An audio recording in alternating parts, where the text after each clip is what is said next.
study the first one, which is the relationship, let's say, between pressure and temperature. So what I want to do is, okay, well, get an experiment together so that I can control the pressure of a gas, okay, and make observation of the temperature. Or in other words, what I will do is, okay, I'll hold the volume of the gas constant and make sure I don't change the quantity of the gas. When these two are being constant, okay, imagine you have the balloon, okay, with fixed volume and fixed quantity of the gas.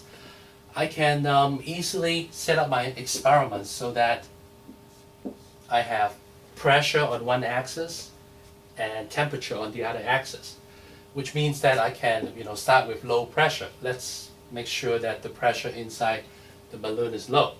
I measure the temperature and I record a data point. And I repeat the experiment at a higher pressure and I make another measurement of temperature. And soon you're going to realize that there's probably a trend, right? When I increase the pressure, it seems like the temperature is also higher. Okay, so we repeat this experiment until we have enough data point and until we are able to determine a relationship between temperature and pressure and temperature. Okay, so we have this graph, and from this graph we understand that pressure is directly proportional to temperature. And that's great, but that's just one experiment. So we're going to go on and do other experiments with other variables. So instead of looking at pressure and temperature, why don't we look at pressure and volume? Okay, so we're going to set up another experiment or set of experiments so that we'll look at the effect of pressure on the volume of the gas. Again, holding temperature and the quantity constant this time. So we repeat the experiment and you have pressure and volume like this. And interestingly, okay, and you can imagine that at low pressure, so when the pressure inside the balloon is low, the volume of the balloon is actually high.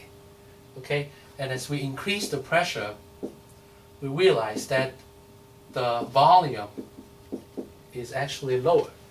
So if you connect the dot, okay, this is not the same graph as what you saw before. In fact, what we determined by this experiment is that the pressure and the volume are actually inversely proportional to each other. Okay, well, does that make any sense? Certainly, because, if you look at a constant temperature situation, and let's say you have a large balloon, okay? Well, the pressure inside the balloon is going to be low, and so this relationship certainly makes sense between pressure and volume. Okay. Now, if you continue to do these sort of experiments, you realize that, well, pressure and the quantity, which is expressed in number of moles. So we have the lowercase n that stands for the number of moles. The more quantity of gas usually means higher pressure at constant volume and temperature. So we have a bunch of these relationships that we call gas laws. Each of these relationships is one gas law. So at the end of the day, you ask the question, well, can we combine these laws together to make one big law describing a gas? Well, the answer is yes, and that's exactly what we're going to do right now, is to combine these gas laws in order to make one big gas law. Okay, so we're going to start with, for example, okay, the relationship between pressure and temperature. And I know that relationship is directly proportional. Okay, well, let me show you a little trick here. I am going to divide the temperature by volume. Okay, and write this, that pressure is proportional to temperature divided by volume. Now, why does that make sense? Well, let's analyze it here. Okay, we're assuming that I'm doing the experiment between pressure and temperature while the volume is being held constant. Well, then basically volume becomes just a number, and I still have the right relationship here between pressure and temperature. But let's say I'm doing a different experiment, and this time between the pressure and volume, holding the temperature constant. Which means that, well, the temperature, which is a constant, is just a number.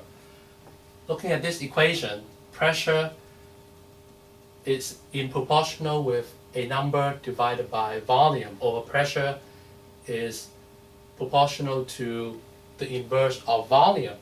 So that does not really violate what I used to have before.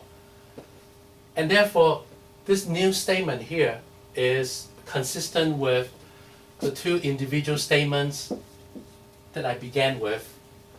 And so this is also a true statement.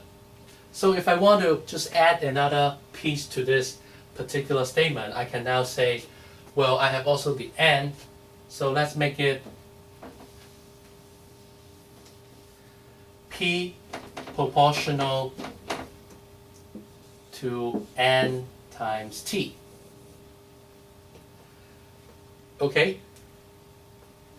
Check again. Now if volume is constant and temperature is constant, I have P directly proportional to n. So that's fine, because that's consistent with what I had before.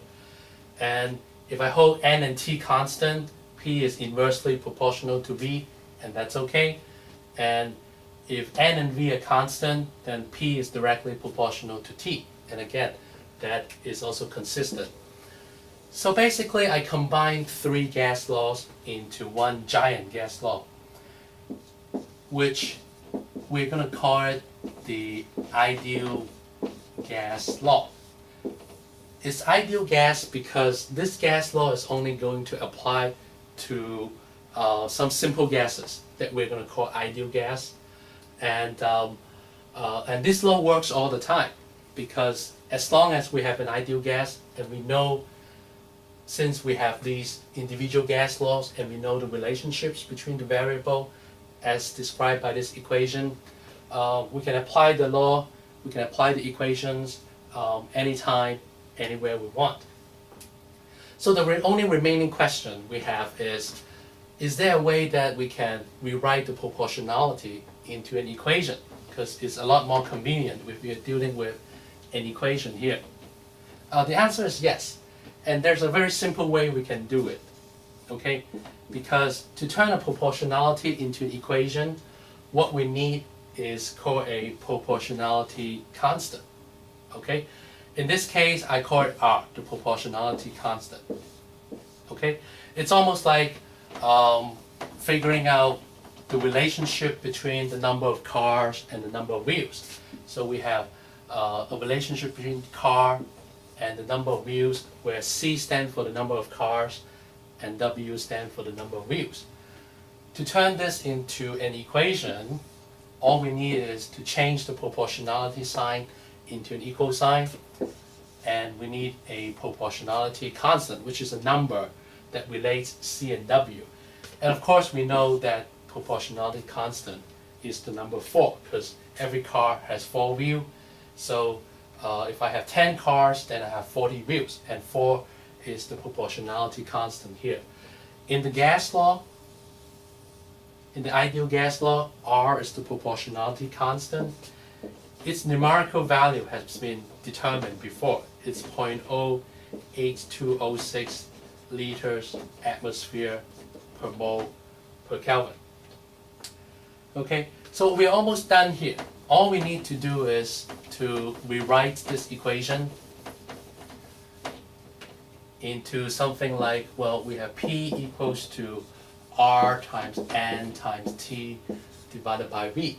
So why don't we write P times V equals to N times R times T. So this is what we call the ideal gas law.